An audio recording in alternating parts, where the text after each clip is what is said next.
The Little Mermaid by Hans Christian Andersen.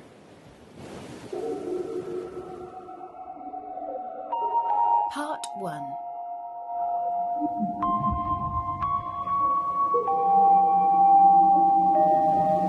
Hello, this is Natasha, and I'm dropping by with a story about a mermaid who is so famous that there is a statue of her in Copenhagen, which is the capital of Denmark. As it happens, Denmark is the country where the author comes from. His name is Hans Christian Andersen, and he also wrote The Snow Queen, which is one of the all-time favourite stories on Story Nori. The Little Mermaid is a beautiful story too, and also quite a long one.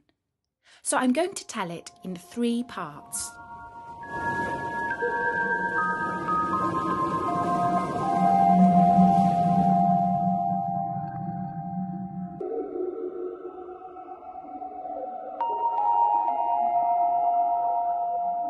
Far out in the ocean, where the water is as blue as the prettiest cornflower and as clear as crystal, it is very, very deep. So deep indeed that no cable could fathom it. Many church steeples, piled one upon another, would not reach from the ground beneath to the surface of the water above. There dwell the Sea King and his subjects. We must not imagine that there is nothing at the bottom of the sea but bare yellow sand. No, indeed. The most unusual flowers and plants grow there, the leaves and stems of which are so delicate that the slightest movement of the water causes them to stir as if they had life. Fishes, both large and small, glide between the branches as birds fly among the trees here upon the land. In the deepest spot of all stands the castle of the Sea King. Its walls are built of coral, and the long Gothic windows are of the clearest amber. The roof is formed of shells that open and close as the water flows among them. Their appearance is very beautiful, for in each lies a glittering pearl, which would be fit for the diadem of a queen. The Sea King's queen had died many years before, and his aged mother kept house for him. She was a very wise woman, and exceedingly proud of her high birth.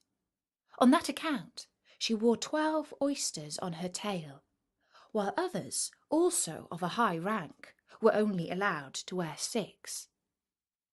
She was, however, deserving of very great praise, especially for her care of the little sea princesses, her granddaughters. They were 6 beautiful children, but the youngest was the prettiest of them all. Her skin was as clear and delicate as a rose leaf, and her eyes as blue as the deepest sea. But like all the others, she had no feet, and her body ended in a fishtail. All day long they played in the great halls of the castle, or among the living flowers that grew out of the walls. The large amber windows were open, and the fish swam in, just as the swallows might fly into our houses when we open the windows, except that the fish swam up to the princesses, ate out of their hands, and allowed themselves to be stroked. Outside the castle there was a beautiful garden, in which grew bright red and dark blue flowers, and blossoms like flames of fire. The fruit glittered like gold, and the leaves and stems waved to and fro continually. The earth itself was the finest sand, but blue as the flame of burning sulphur. Over everything lay a peculiar blue radiance, as if it were surrounded by the air from above, through which the blue sky shone through, instead of the dark depths of the sea. In calm weather, the sun could be seen, looking like a purple flower, with the light streaming from within it. Each of the young princesses had a little plot of ground in the garden, where she might dig and plant as she pleased. One arranged her flower bed into the form of a whale. Another thought it better to make hers like the figure of a little mermaid.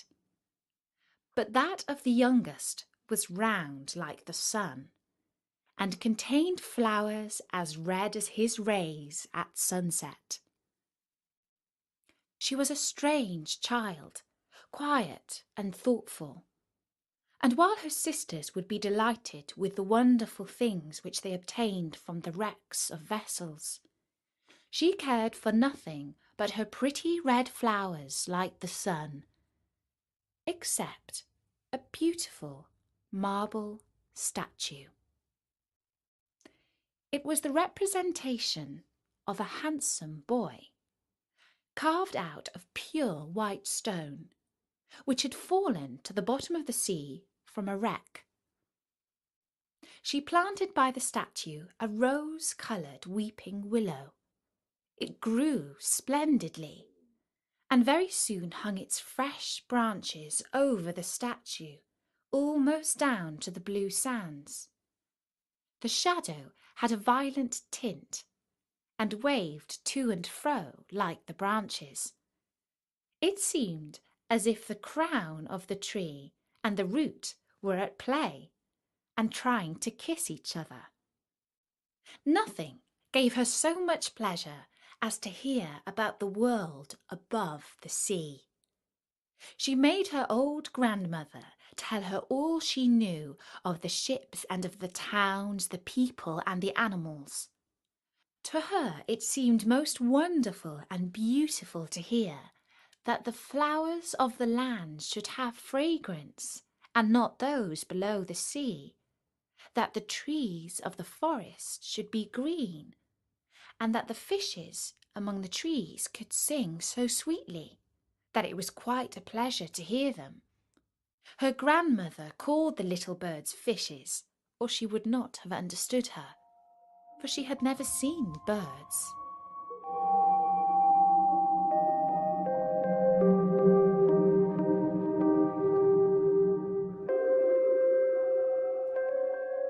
When you have reached your 15th year, said her grandmother, you will have permission to rise up out of the sea to sit on the rocks in the moonlight while the great ships are sailing by, and then you will see both forests and towns.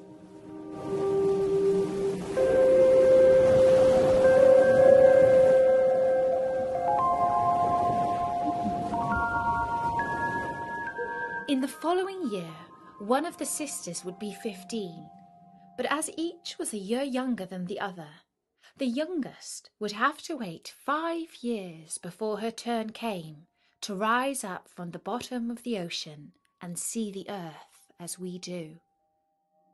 However, each promised to tell the others what she saw on their first visit and what she thought was the most beautiful, for their grandmother could not tell them enough. There were so many things in which they wanted information. None of them longed so much for her turn to come as the youngest, she who had the longest time to wait, and who was so quiet and thoughtful. Many nights she stood by the open window, looking up through the dark blue water and watching the fish as they splashed about with their fins and tails.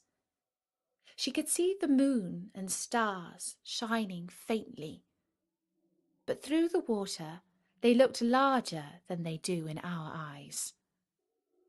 When something like a black cloud passed between her and them, she knew that it was either a whale swimming overhead or a ship full of human beings who never imagined that a pretty little mermaid was standing beneath them, holding her white hands towards the keel of their ship.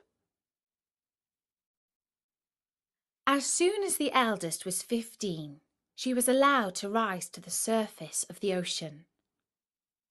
When she came back, she had hundreds of things to talk about, but the most beautiful, she said, was to lie in the moonlight on a sandbank in the quiet sea near the coast and to gaze on a large town nearby where the lights were twinkling like hundreds of stars, to listen to the sounds of the music, the noise of carriages, and the voices of human beings.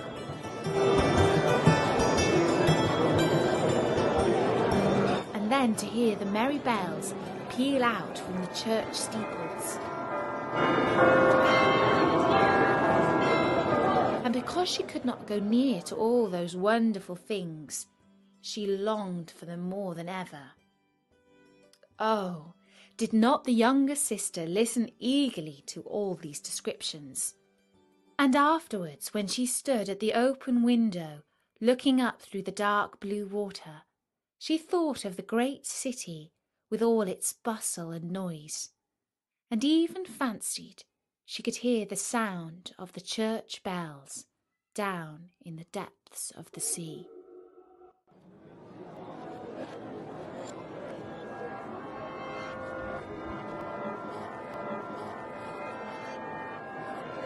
When first the sisters had permission to rise to the surface, they were each delighted with the new and beautiful sights they saw. But now, as grown-up girls, they could go where they pleased, and they had become indifferent about it.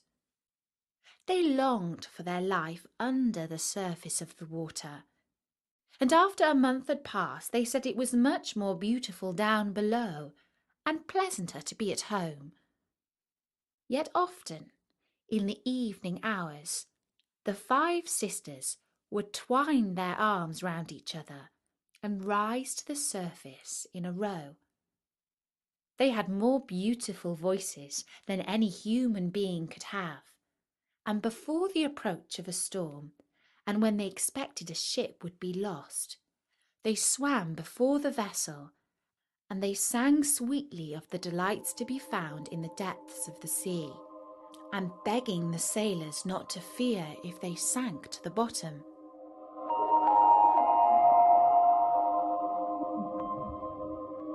But the sailors could not understand the song, and they took it for the howling of the storm. And these things were never to be beautiful for them. For if the ship sank, the men were drowned, and their dead bodies alone reached the palace of the Sea King.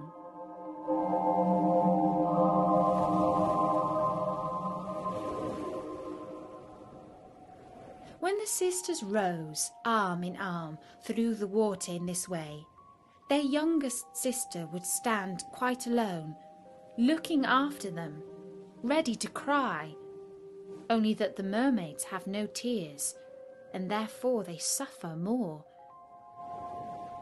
"Oh, were I but 15 years old," said she. "I know that I shall love the world up there, and all the people who live in it."